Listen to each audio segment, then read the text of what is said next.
Assalamualaikum warahmatullahi wabarakatuh.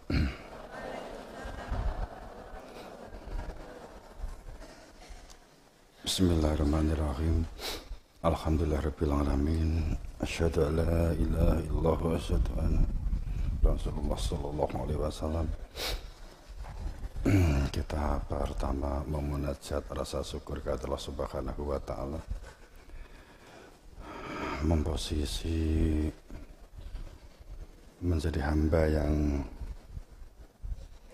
memposisi sebagai hamba yang fakir ya.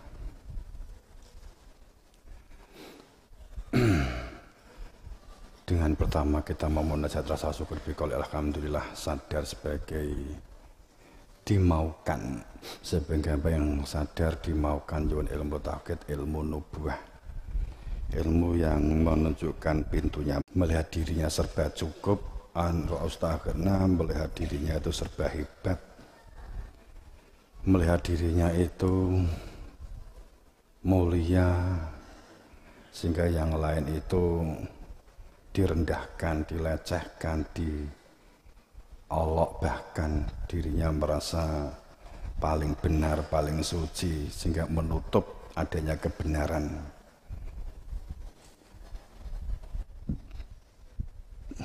Orang-orang kafir itu tidak akan pernah berkembang dan tidak akan pernah maju karena melihat dirinya yang hebat.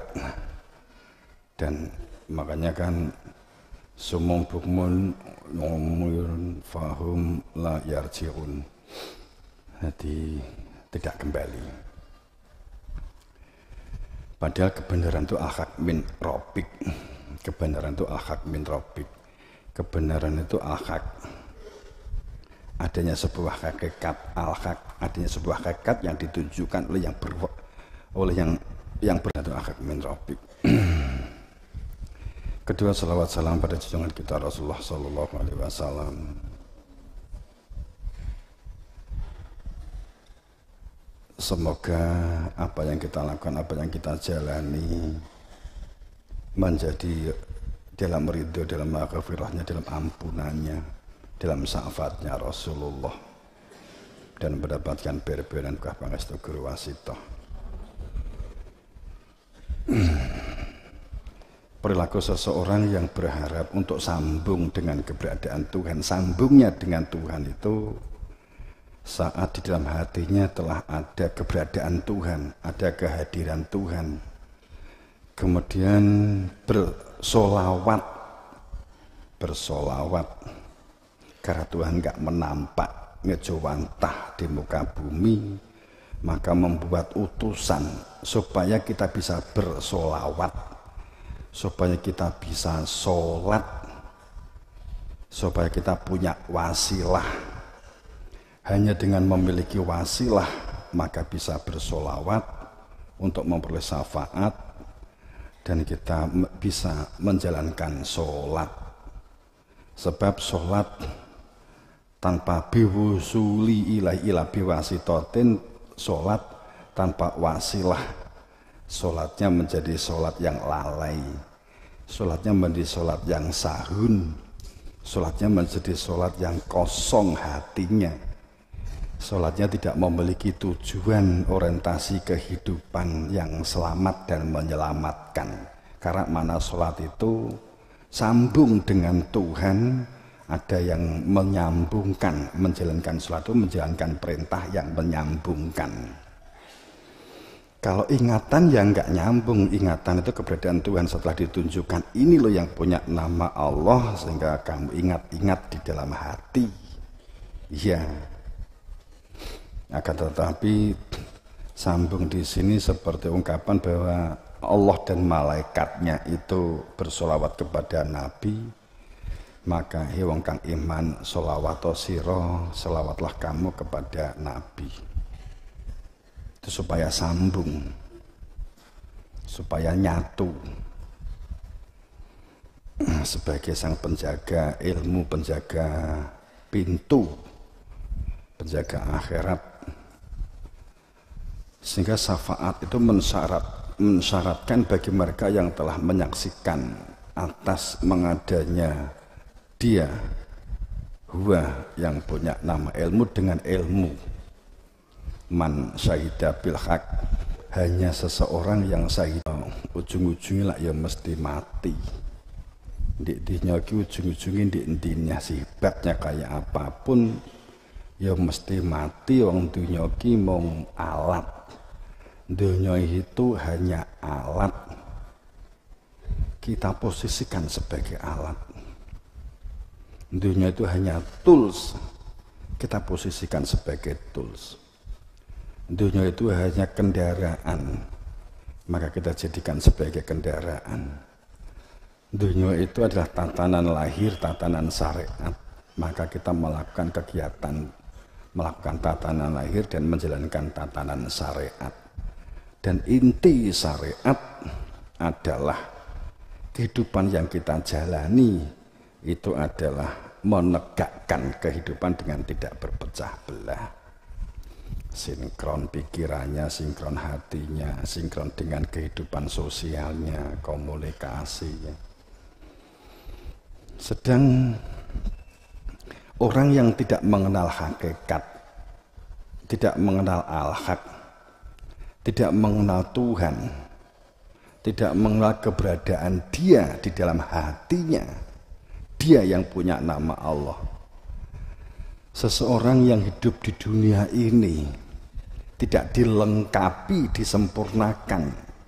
Karena keberadaan semua Nabi Rasul itu menggenapi, menyempurnakan atau melengkapi. Supaya di dalam hati itu kita itu manusia itu supaya ada iman. Supaya dengan iman itu punya orientasi hidup. Supaya punya tujuan hidup. Sehingga tidak kosong. Tujuannya bukan angan-angan. Tujuannya bukan tidak pasti, supaya tujuannya itu pasti dikenali, supaya tujuannya itu pasti dikenali keberadaannya, metodenya juga supaya dalam metode yang pasti, metodenya bersyariat, sing ngongkon jelas, sing ngongkon itu metodenya dalam legal ketuhanan kan gitu kan, bukan dari bacaan-bacaan, perspektif-perspektif, intuisi-intuisi, pendapat-pendapat, tapi kepastian. Pada saat seseorang ini kosong hatinya, disebut dalam Al-Quran itu kal-an'am, bagikan hewan. Keluar masuknya nafas itu kosong, tidak ada isinya, papoh. Metune ambekan kosong, mlebune ambekan kosong, gitu ya. Karena nggak mengenal Tuhannya, nggak mengenal jati dirinya, disebut dolim, perilakunya menjadi lalim, dolim. Jadi orang yang dolim itu disebut berdusta karena mereka tidak dalam ikatan saya bersaksi, wong nyata niki ora bersaksi, sehingga sesungguhnya sama sekali tidak mengenali keberadaan Tuhannya, yang dikenalkan hantunya kan gitu. Karena gak mengenal Tuhan yang menjadi hantu, karena hanya angan-angan. Tuhan yang diciptakan oleh akal pikirannya, Tuhan yang dirumuskan karena hasil bacaannya, Tuhan yang dicoba didefinisikan sesuai dengan perspektifnya masing-masing, intuisinya masing-masing, kemudian dianggap sebagai kebenaran, dianggap sebagai Tuhan.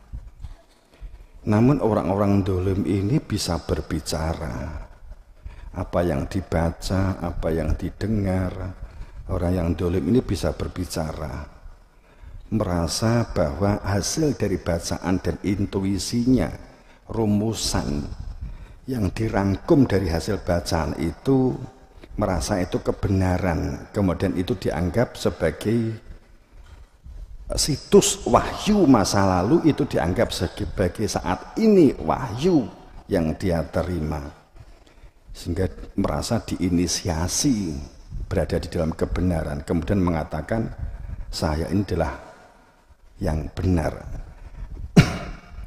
Padahal sama sekali tidak ada sesuatu pun yang diwahyukan kepadanya kecuali dari bacaan itu. Tidak diinisiasi oleh yang berhak sah dan wewenang. Kemudian berkata, saya akan menurunkan seperti apa yang diturunkan Allah, kan begitu.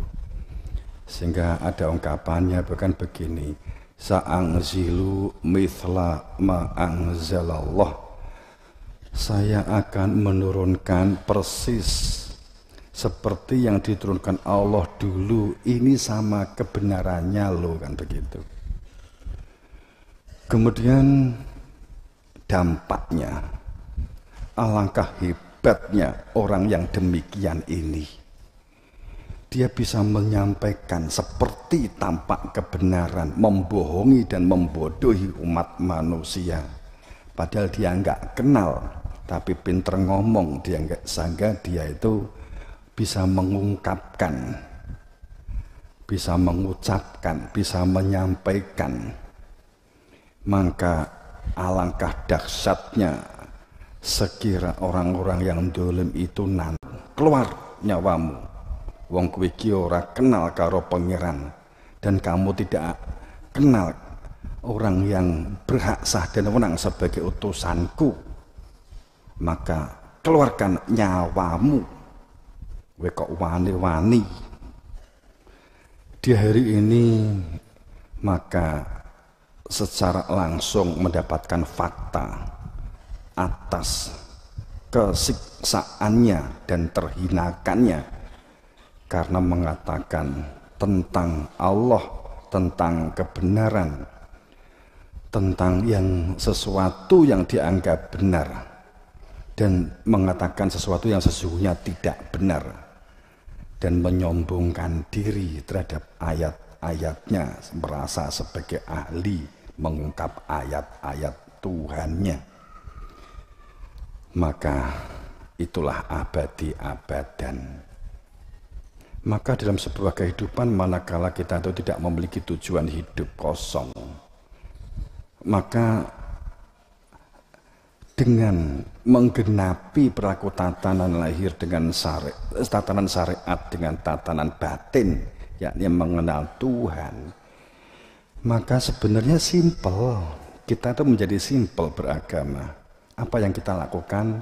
Mengenal tujuan untuk dapat kembali kepada Tuhan, tahu Tuhannya, tahu tujuan hidupnya, untuk apa kita di dunia, kita akan mengetahui.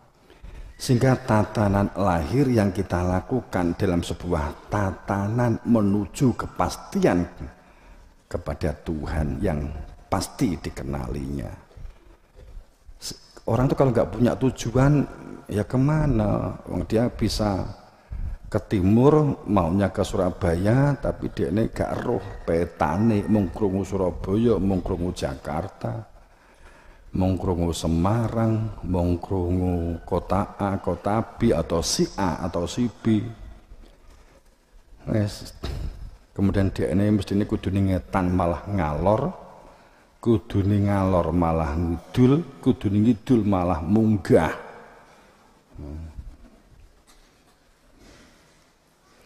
Maka disebut bahwa tadzahiru yadullu ala batin. Tatanan yang lahir itu merupakan potret sebagai prototip dari tatanan batin. Nek tatanan ati ini enggak kenal Gusti Allah, yang punya nama Allah, enggak mengenal al-ghaibnya diri Tuhan, ya kacau. Kacau ki semrawut, semrawut ki ngawur, ngawur ki amburadul, amburadul ki buta, amburadul ki prasangka, amburadul ki tafsir, amburadul ki kira-kira. Sehingga kalau perilaku kita rusak, itu akibat hati kita rusak.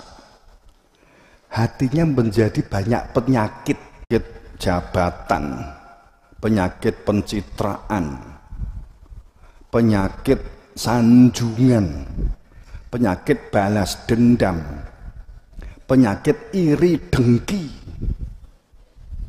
penyakit pamer, penyakit riak.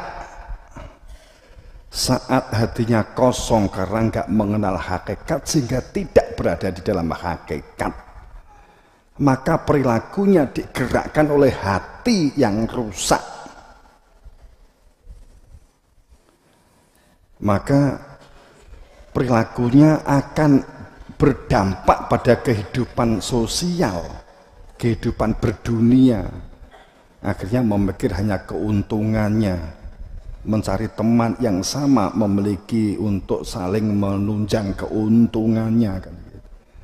Rusak, saya rusak begitu. Terjadilah akumulasi. Nek gak roh tujuan itu boros. Nek gak roh tujuan itu rencana yang akan kita buat akan menjadi boros. Mergo tafsir kira-kira ngetan, kadung tek oke. Endek seberdapat. Kelihatannya bukan ngalor ke utara. Golek nyewa kendaraan setelah ke utara bukan ngulon. Nah, itu akhirnya nggak menemukan, boros, roroh bangkrut. Nek wis bangkrut piye iki? Ayo penumpangnya kon bayar, padahal wis bayar. Piye iki? Ayo mampir di nggone rest area, ngomong karo rest areane bakul-bakul kuwi. Piye carane? Regane tempe ki 2000 ya donekne 3000 ku sing 1000 tinggi awake dhewe tinggi nambah sangu. Kan ngono kan krane enteke akhirnya. Wis akhire piye ki diundakne terus. Mubeng terus piye ki bane wis halus. Ayo ndek gone bengkel tuku ban. Piro bane regane 3,5 yuta. Donekne piro ki? 10 yuta. Terus sing 6,5 yuta tinggal awake dhewe kan gitu. Nah itu terus gak ada habisnya. Akhirnya saya penumpangnya saya nek gak numpak, kalau gak naik mobil ki ingah-ingi, gak entuk ngurusi apa-apa, gak entuk kesehatan, gak entuk ngurusi ini upama luwih iki kendaraan, kan ngomong kendaraan mau. Akhirnya terus diunggahke. Akhirnya kabeh sak supire, sak kernete jungkel kabeh. Piye ki? Wis lah, ayo wis jurang wis nyemplung jurang bareng mati kan gitu. Itu yang terjadi kan begitu. Tatanan lahir itu merupakan potret sebagai prototip dari tatanan batin. Wong ki nek mulai hanya ditakoki ya pada saat enek diindikasi penyalahgunaan dana, baru ada indikasi penyalahgunaan dana atau anggaran. Ya. Apa? Ya Pak.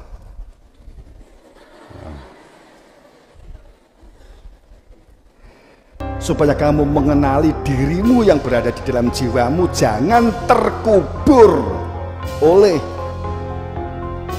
kepentingan-kepentingan rogomu.